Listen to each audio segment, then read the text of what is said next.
نحمدہ ونصلی ونسلم علی رسولہ الکریم اما بعد فاعوذ باللہ من الشیطان الرجیم بسم اللہ الرحمن الرحیم رضی اللہ عنہم ورضوا عنہ صدق اللہ العظیم۔ سیدنا صدیق اکبر رضی اللہ تعالیٰ عنہ کے صاحبزادے اماں عائشہ صدیقہ رضی اللہ تعالیٰ عنہ کے حقیقی بھائی تیر اندازی میں غیر معمولی صلاحیت رکھنے والے، غیر معمولی مہارت رکھنے والے، شجاع اور بہادر سیدنا عبد الرحمن بن ابی بکر صدیق رضی اللہ تعالیٰ عنہ کی وفات بھی محرم الحرام کے مہینے میں ہے۔ حضرت عبد الرحمن بن ابی بکر صدیق رضی اللہ تعالیٰ عنہ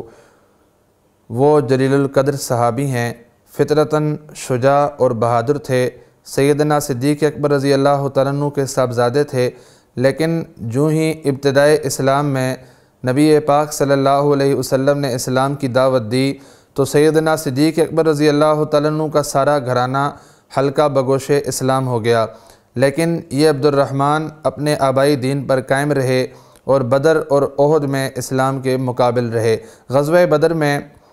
امام حاکم نے مستدرک میں لکھا ہے کہ جب غزوہ بدر کا موقع تھا 2 ہجری میں، حضرت عبد الرحمن کافروں کی طرف سے لڑ رہے تھے تو سامنے آ کر مبارزت کا نعرہ لگایا۔ حضرت سیدنا صدیق اکبر رضی اللہ تعالیٰ عنہ کو یہ بات انتہائی ناگوار گزری اور غصے میں آپ مقابلے کے لیے آگے بڑھے تو حضرت نبی پاک صلی اللہ علیہ وسلم نے سیدنا صدیق اکبر کو منع کر دیا اور پیچھے ہٹا دیا۔ غزوہ احد کے موقع پر بھی یہ مسلمانوں کے مخالف تھے۔ صلح حدیبیہ کے موقع پر اللہ رب العزت نے ایمان کی دولت سے سرفراز فرمایا، پھر انہوں نے مدینہ طیبہ کی طرف ہجرت کی اور مدینہ طیبہ میں جا کر اپنے والد سیدنا صدیق اکبر رضی اللہ تعالیٰ عنہ کے پاس رہنے لگے۔ سیدنا صدیق اکبر رضی اللہ تعالیٰ عنہ کے نجی اور ذاتی معاملات زیادہ تر یہی نمٹایا کرتے تھے اور انتہائی اطاعت شعاری سے سیدنا صدیق اکبر رضی اللہ تعالیٰ عنہ کا غصہ برداشت کیا کرتے تھے۔ عامہ کی جنگ میں حضرت عبد الرحمن بن ابی بکر صدیق رضی اللہ تعالیٰ عنہ نے غیر معمولی تیر اندازی کے جوہر دکھائے۔ قلعہ عامہ کی جنگ کے موقع پر حضرت عبد الرحمن نے دشمن کے 7 سرداروں کو جہنم واصل کیا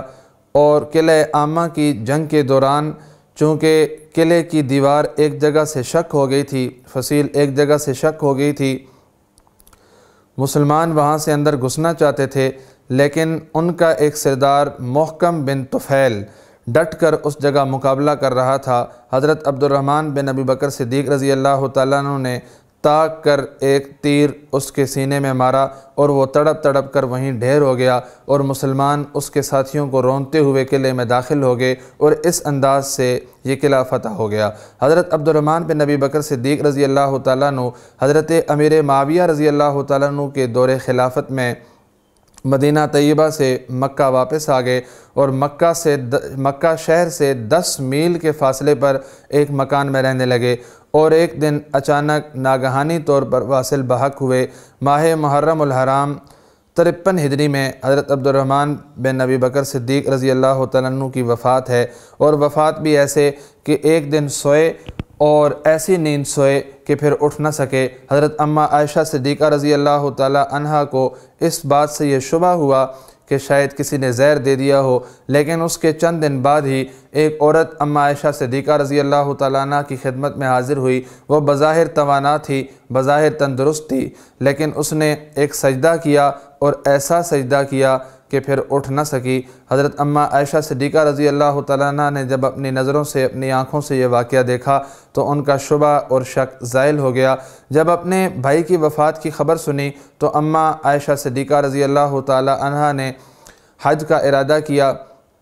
اور اپنے بھائی کی قبر پہ کھڑی ہوئی۔ بھائی کی قبر پہ